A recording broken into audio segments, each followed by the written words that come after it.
विद्यार्थियों नमस्कार। मैं दानपुर इंटर कॉलेज आमखेड़ा से गणित अध्यापक भरत कुशल गौतम। जैसा कि आप जानते हैं, हमारे कॉलेज की प्रधानाचार्य डॉक्टर ममता शर्मा के मार्गदर्शन में ऑनलाइन क्लासेस के माध्यम से पढ़ाई चालू हो गई है। उसी कड़ी में मैं आज आपको संबंध एंड फलन, रिलेशन एंड फंक्शन पढ़ाने जा रहा हूँ। यह अध्याय आप कक्षा 11 में भी पढ़ चुके हैं। इस अध्याय के शुरुआत करने से पहले कुछ हम एक दो ऐसे टॉपिक हैं जो इसमें बहुत काम आएंगे। जैसे पहला टॉपिक है क्रमित युग्म, ऑर्डर पेयर।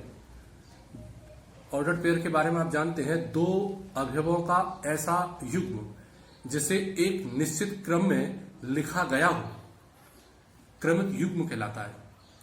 इसे प्राय हम एक छोटे कोष्ठक के अंतर्गत लिखते हैं। छोटे कोष्ठक के अंतर्गत लिखते हैं जैसे a, b।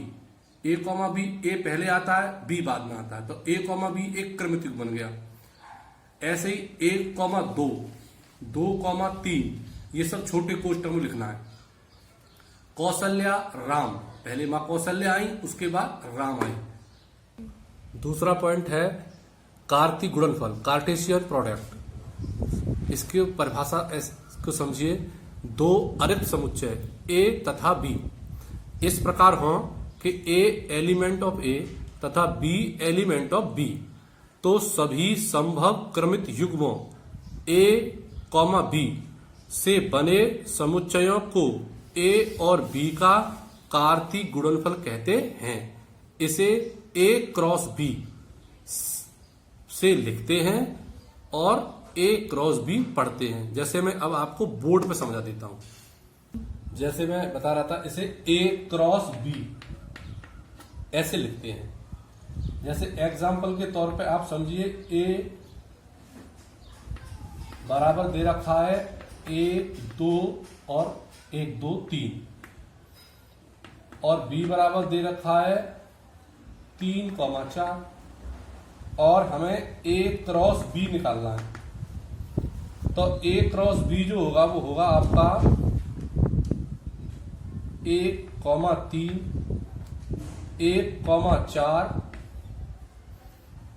2, 3,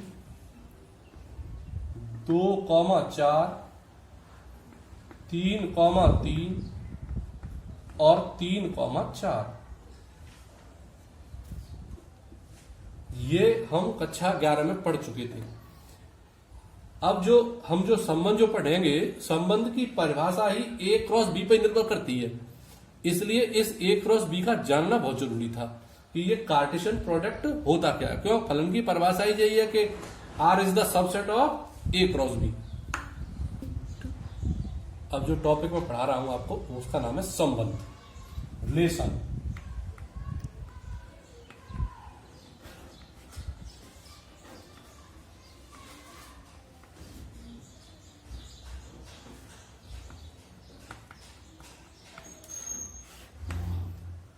यदि a व b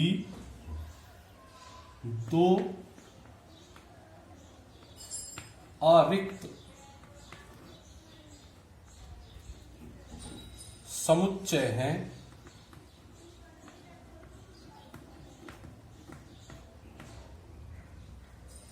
तो a क्रॉस b का कोई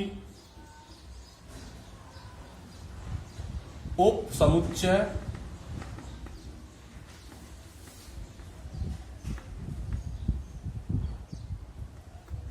A से B में एक संबंध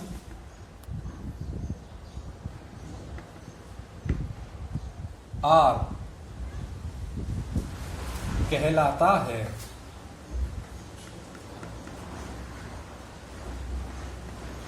अर्थात R is the subset of A cross B। जैसे इसको समझिए, जैसे यदि समुच्चय A का कोई अवयव A और समुच्चय B के किसी अवयव B से किसी संबंध R द्वारा संबंधित हो तब इसे A, B belongs to R या एलिमेंट ऑफ R या A रिलेटेड B लिखते हैं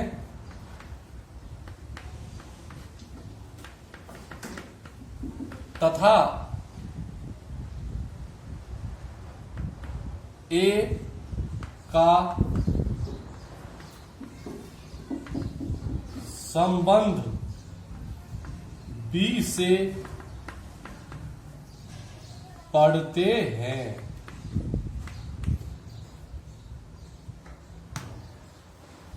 जैसे और दूसरे माध्यम से समझिए, जैसे कोई एक समुच्चय है A जिसके अवयव है 1, 2, 3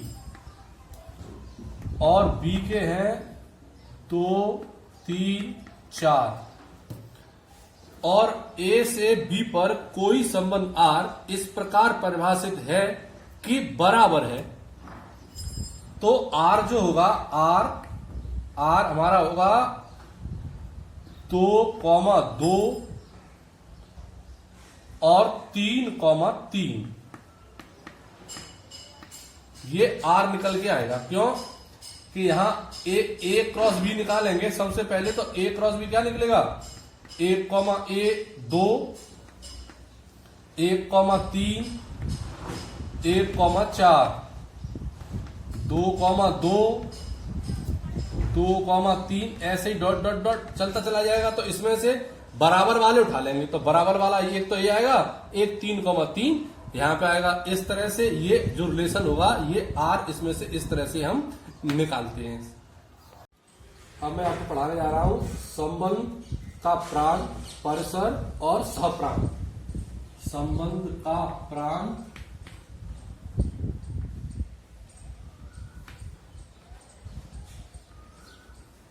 परिसर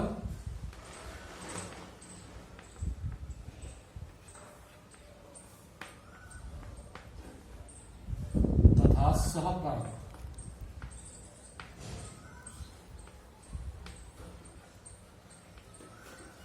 डोमेन,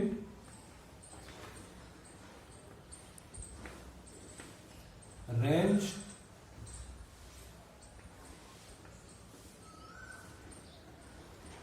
एंड कोडोमेन।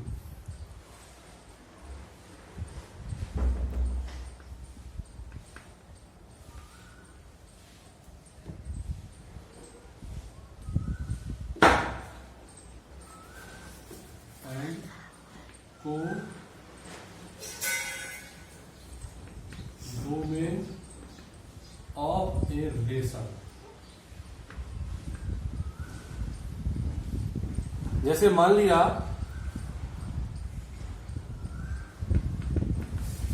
R समुच्चय A से B में एक संबंध है,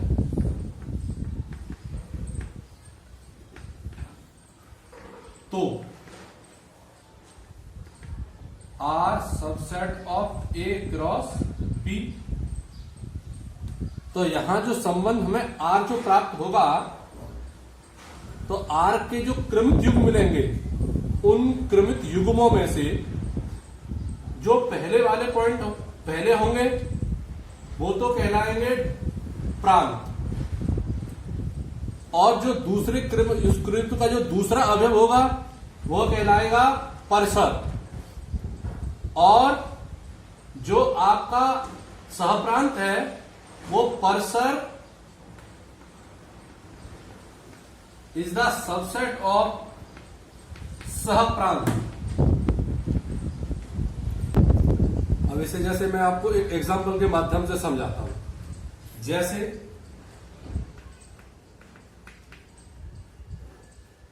A बराबर 2, 3, B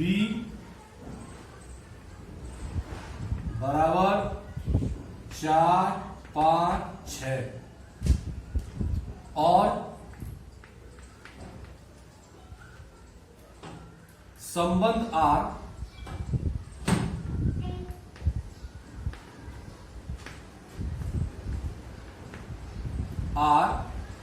इस प्रकार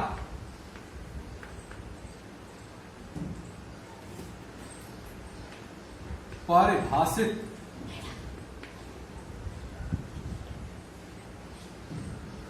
है कि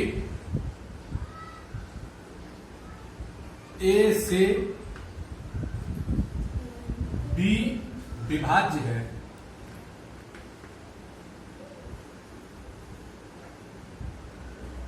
जहां ए एलिमेंट ऑफ ए तथा बी एलिमेंट ऑफ बी। तब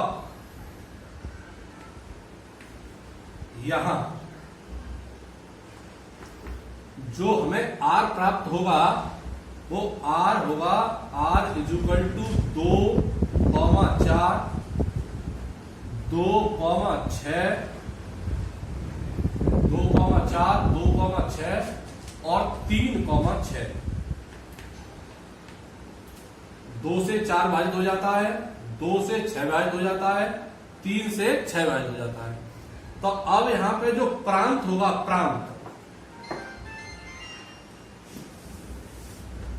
अब यहां जो प्रांत होगा, प्रांत डोमेन होगा इसके पहले अवयव 2,3 इसके पहले। अब परिसर, रेंज,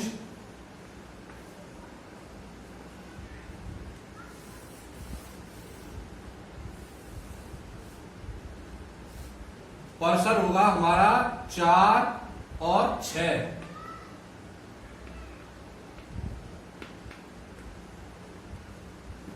और जो सहप्रांत होगा, सहप्रांत होगा बी के सभी अवयव। बी के अवयव क्या क्या थे?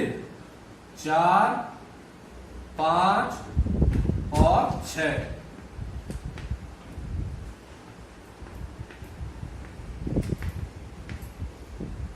इस तरह से ये प्रांत, परिसर और सहप्रांत हम ज्ञात कर लेते हैं। अब हमारा जो टॉपिक है उसका वो है संबंधों के प्रकार। इसी पे इंटर में प्रश्न आपको से पूछे जाते हैं। तो हमें संबंधों के प्रकार कितने प्रकार के होते हैं उनके बारे में जानकारी, और उस पर एक या दो मैं हर के साथ साथ मैं आपको एग्जाम्पल भी समझाता चलूंगा। अब हेडिंग है संबंधों के प्रकार।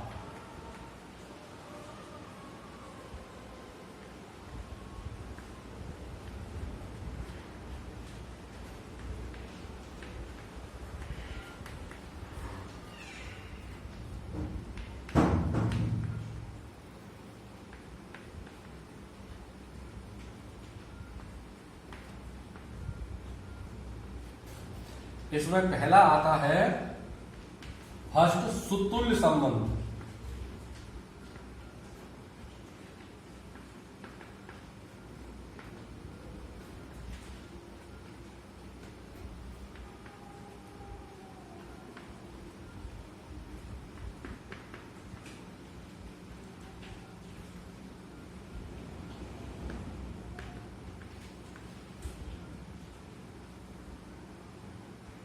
इसकी परिभाषा किसी समुच्चय ए में R एक सुतुल्य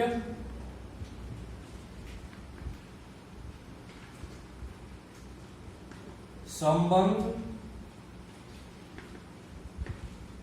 कहा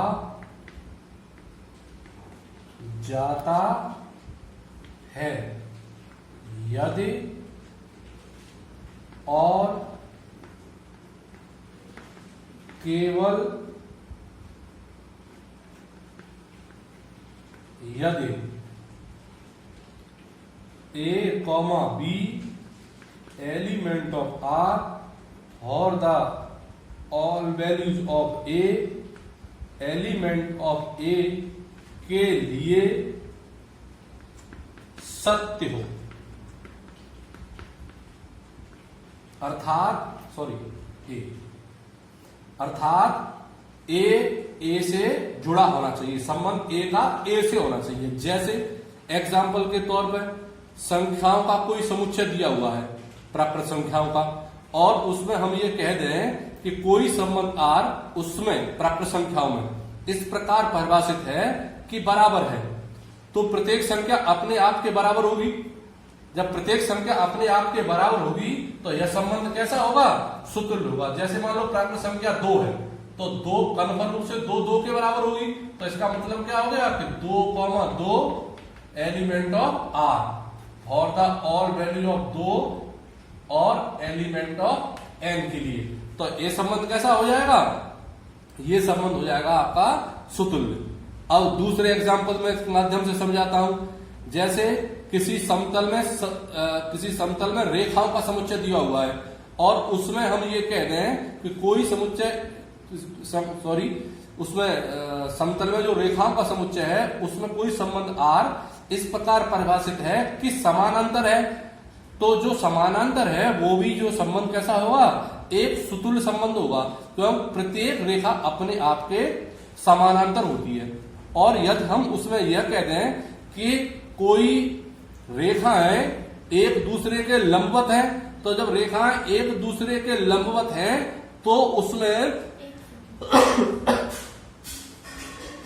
यह संबंध सुतुल्य नहीं होगा, क्योंकि कोई भी रेखा अपने आप के लंबवत कभी भी हो नहीं सकती है। नंबर 2 में आपको बता रहा हूं, नंबर सेकंड में आता है आपका सममित संबंध।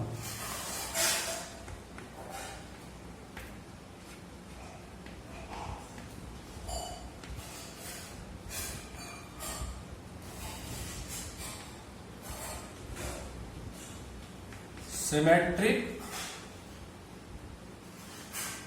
रिलेशन।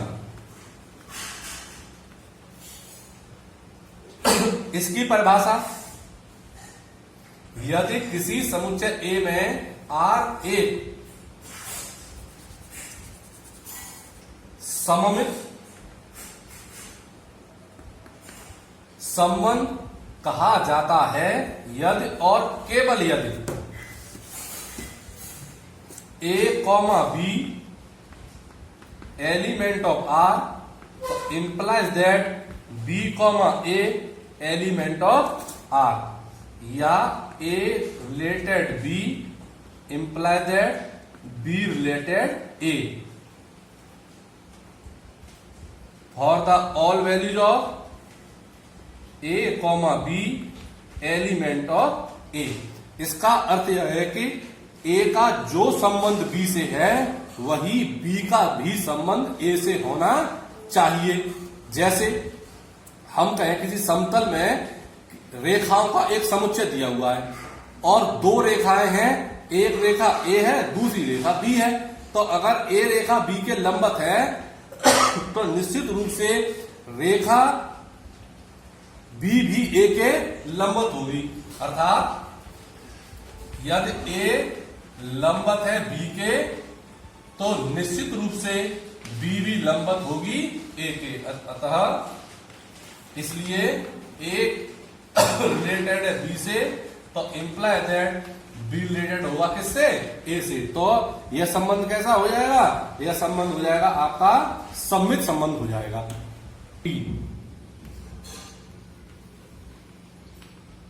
संक्रमक संबंध।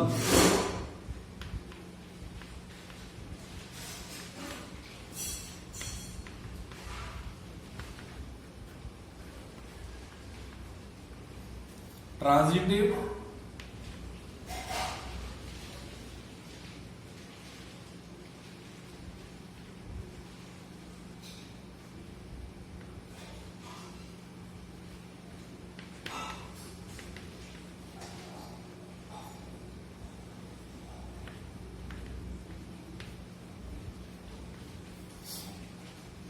जैसे परिभाषा इसकी बताता हूं, यदि आर किसी समुच्चय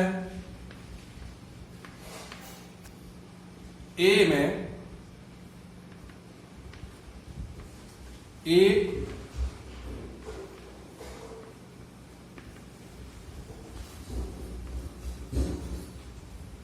संबंध है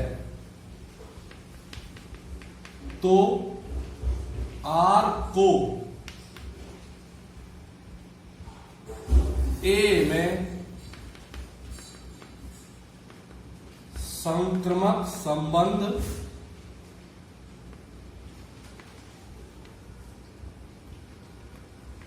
कहते हैं जब और the all values of A comma B comma C element of A comma B element of R तथा B comma C element of R imply that A comma C element of R, या A related है B से तथा be related है सी से, तो imply that A related होना चाहिए सी से। इसका अर्थ यह हो गया कि ए का जो संबंध बी से है, बी का वही संबंध सी से है, तो ए का भी सी से वही संबंध होना चाहिए। जैसे फॉर एग्जाम्पल हम प्राकृत संख्याओं के समुच्चय पर चले और प्राकृतिक संख्याओं के समुच्चय में कोई संबंध आर इस प्रकार परिभाषित है कि बड़ा है, तो बड़ा है तो यह एक संक्रमक संबंध होगा, क्योंकि 2 बड़ा है,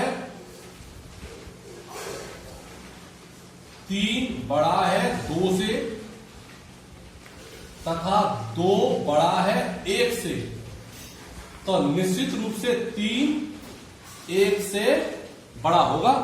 यानी 3 रिलेटेड है 2 से तथा 2 रिलेटेड है 1 से, तो निश्चित रूप से 3 रिलेटेड होगा 1 से। तो इस प्रकार का संबंध कैसा कहलाएगा? इस प्रकार का संबंध कहलाएगा संक्रमक संबंध। दूसरा एग्जांपल समझे, जैसे कोई रेखाओं का कोई समुच्चय दिया है कोई समतल में और हम कहते हैं कोई संबंध आर इस प्रकार परिभाषित है कि समानांतर है, तो पहली रेखा दूसरी के समानांतर है, दूसरी रेखा तीसरी के समानांतर है, तो निश्चित रूप से पहली रेखा भी तीसरी के समानांतर होगी। तो इस प्रकार यह संबंध कैसा हो जाएगा? संक्रमक संबंध। अब अगला आगे